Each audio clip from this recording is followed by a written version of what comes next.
What's up everybody, it's Sean here, back today to give you guys a review of the women's Air Jordan 3 Retro in this Neapolitan or Dark Mocha colorway. So before I begin this review, I did want to give a huge shout out over to Retro Sneaker Club, which is a sneaker and sneaker related mystery box service that recently sent me over this pair in the package that I unboxed. So if you guys haven't seen that unboxing video that I posted, I'll add a link down below for you guys to check out, along with Retro Sneaker Club's website, their social media, and all that good stuff. So this is the women's Air Jordan 3 Retro in the Neapolitan colorway, also known as the Dark Mocha colorway, and this dropped back on May 14th for $200 US or 260 Canadian dollars. The official colorway for this shoe is white, dark mocha, atmosphere, and sail, and this is a unique twist on the classic Mocha Jordan 3s, but it's been given some alterations to really allow it to stand on its own. So this pair, like most of your other women's Air Jordans, comes in this white-based cardboard box. We have this gold Jumpman in the center, but you know how the boxes for men's Air Jordan 3s, they often mimic the color of the shoes? To me, I thought it would have been nice if they gave us a three-tone box, mimicking the look of Neapolitan ice cream, even though I do know it's not officially tied to the ice cream flavor, but still, it would have been a nice touch. As for the shoe itself, so this is your classic Jordan 3 construction. So the upper of the shoe for the most part is constructed out of a very nice white colored leather. As you run your fingers across this, you can see those natural leather grains, and you can tell that it's a decent quality cut of leather. Surrounding the front toe cap, we have the signature elephant print, which is done in more of a brownish shade compared to the standard gray shade that they usually come with.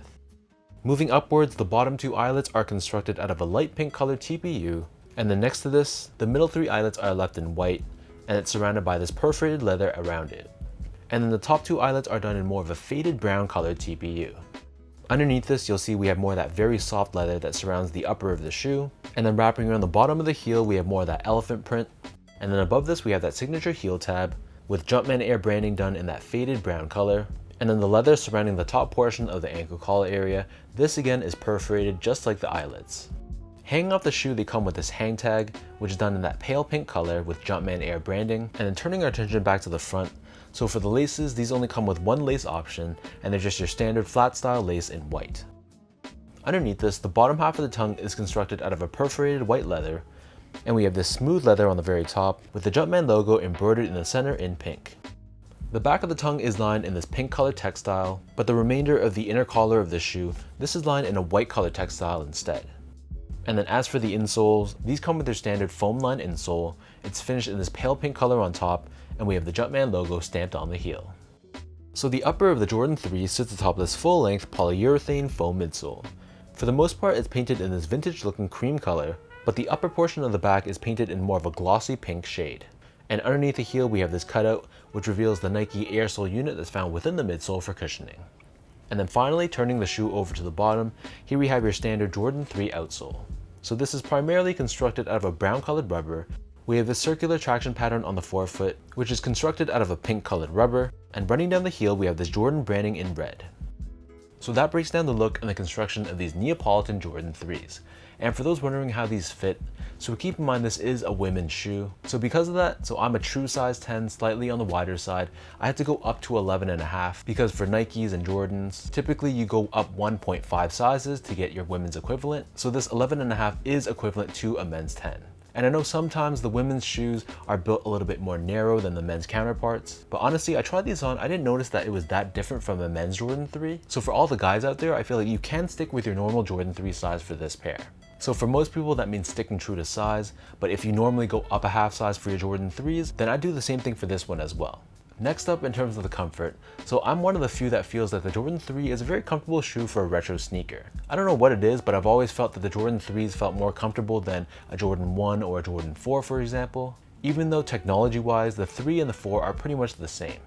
But I've always appreciated how they feel on feet to me. It's a shoe I can wear for many hours in a day, unlike a Jordan 4, which usually ends up hurting my toes. But the Jordan 3 in comparison, no problems at all. It's not going to be super soft underfoot, but it gives you some level of comfort with that insole. And again, just for an everyday casual use shoe, honestly, I think they're great. But if you're someone that normally doesn't like how Jordan 3s feel, then you probably won't like these either.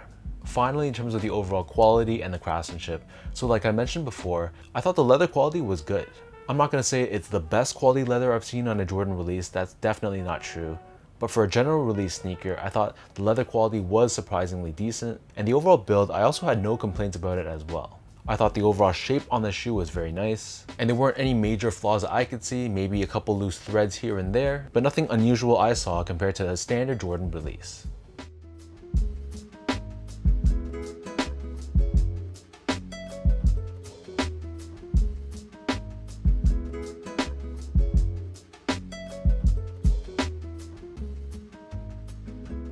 So with all that out of the way now, let me toss these on feet and I'll show you guys how these look.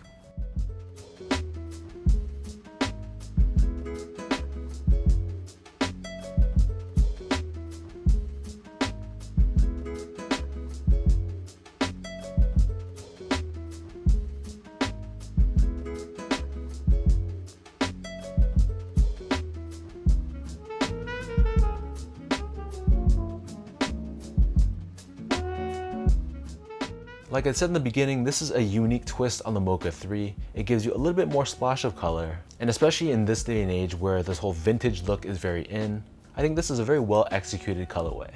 I also think the colors are generally neutral enough that pretty much anyone that wants to can pull this off. And I think you can use this shoe and style it very differently as well, which makes it a very adaptable shoe no matter how you style yourself from a fashion standpoint. So let me know in the comment section down below what you guys think about this dark mocha or Neapolitan Air Jordan 3.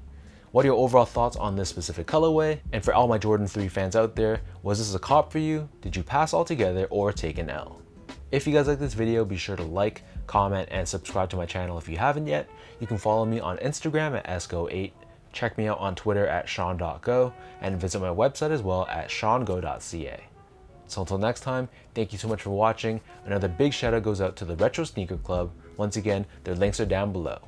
And for everyone else, appreciate your love and support, and I'll catch you guys all in my next video.